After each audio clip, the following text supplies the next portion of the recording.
All rank और relation कैसे find करते हैं।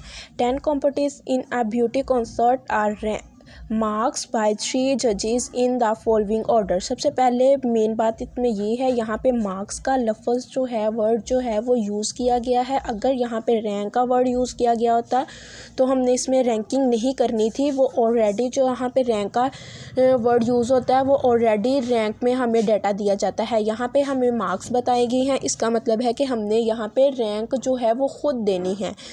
और use the rank correlation coefficient to discuss which pair of judges have the nearest approach to common test in beauty। इन्होंने कहा है कि 3 जज हैं, 3 जजों ने मार्क्स दिए हैं। हमने ये देखना है कि कोरिलेशन जो होता है वो -1 से लेके +1 तक जाता है, यानी कि कुछ यूँ होता है ये 0, और जो 0 के करीब होंगे वो यानी कि -1 और प्लस से दूर होंगे वो हम कहेंगे कि ये दूर हैं, और जो -1 और +1 के नज़दीक होंगे, चाहे वो पॉजिटिव में हो चाहे वो नेगेटिव में हो, हम वो कहेंगे नियर है। हमने यही देखना है कि इसमें नियर जो है, नियर कहाँ कौन से हैं। तो हम क्या करेंगे, ये जो फर्स्ट जज ने नंबर दिए हैं हम इसको x कह लेंगे, और जो सेकंड ने दिए हैं इसको y कह लेंगे, और जो थर्ड ने दिए हैं हम इसको z कह लेंगे। फर्स्ट की हम रैंकिंग करेंगे, यानी कि फर्स्ट जज ने जो नंबर दिए हैं उसकी रैंकिंग करेंगे, उसको हम कहेंगे रैंक फॉर x। और इसको हम रैंक फॉर एक्स कह लिया। रैंकिंग जो होती है ये असेंडिंग या डिसेंडिंग दोनों में से किसी भी हम मेथड से कर सकते हैं। तो हम क्या करेंगे, इसमें देखेंगे सबसे हाई मार्क्स किसको दिए गए हैं। सबसे हाई मार्क्स ये कॉम्पिटिशन को दिए गए हैं, इसको हम क्या देंगे, इसको हम असेंडिंग या डिसेंडिंग दोनों में से किसी भी एक मेथड से रैंकिंग कर सकते हैं। तो ये 10 है, इसको हम ग्रेड कौन सा देंगे, हम इसको 1 का ग्रेड दे देंगे।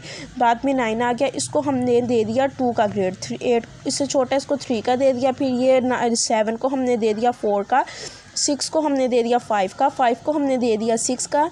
और फिर इसके बाद 4 आता है, 4 को हमने दे दिया 7 का। 7 के बाद फिर हमने 3 को दे दिया 8 और 2 को दे दिया 9। सबसे छोटी वैल्यू हमारी है 1, तो हमने इसको दे दिया ग्रेड 10।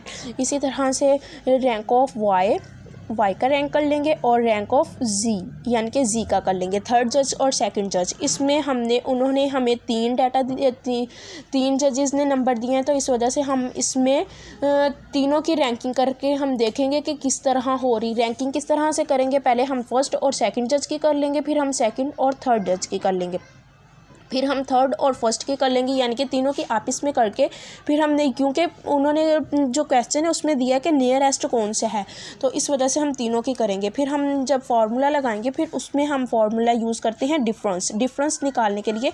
डिफरेंस का स्क्वायर को हम यूज़ करते हैं, उसके अकॉर्डिंग हम ये जो है अपना बनाएंगे। और फिर हमने रैंक ऑफ एक्स और रैंक ऑफ वाई इन दोनों को लिया है, तो इन दोनों को माइनस करके जो हमारा आएगा उसका हम स्क्वायर ले लेंगे। 10 में से 8 गया तो 2 आ गया, 2 को हमने किया तो यहाँ पे 4 आ गया। 1 9 36 16 64 4 64 1 और 1।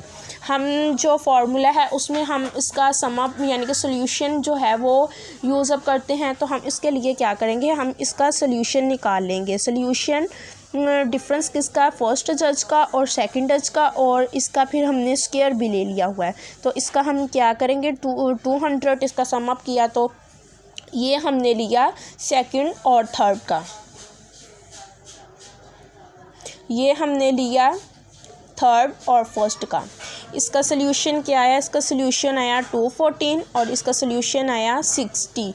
इस सोल्यूशन कैसे लेना है, इन सबको सम अप करके फिर हमने इसको फार्मूला में पुट कर देना है। हमने पहले फर्स्ट और सेकंड जज का लिया, फिर हमने सेकंड और थर्ड जज का लिया, फिर हमने फर्स्ट वन और थर्ड जज का लिया। तो हम इसमें क्या करेंगे, 1 फार्मूले का आ गया, 6 पे फार्मूले का आ गया। सोल्यूशन डिफरेंस किस का लेना है, फर्स्ट और सेकंड जज का, वो हमारा आया था 200। तो हमने यहाँ पे लगा दिया 200। और वैल्यूज़ हमारी कितनी है, यानी कि कितने जज को नंबर मिले हैं, 10 जज को नंबर मिले हैं। तो हम यहाँ पे n हमारा हो गया 10 का स्क्वायर -1, तो ये हमारा आ गया कुछ ये हमारा आ जाएगा -7/33। It means -0.212। फिर हमने सेकंड में वैल्यूज़ को अप्रोच किया तो ये हमारा कुछ इस तरह से डाटा बन जाएगा।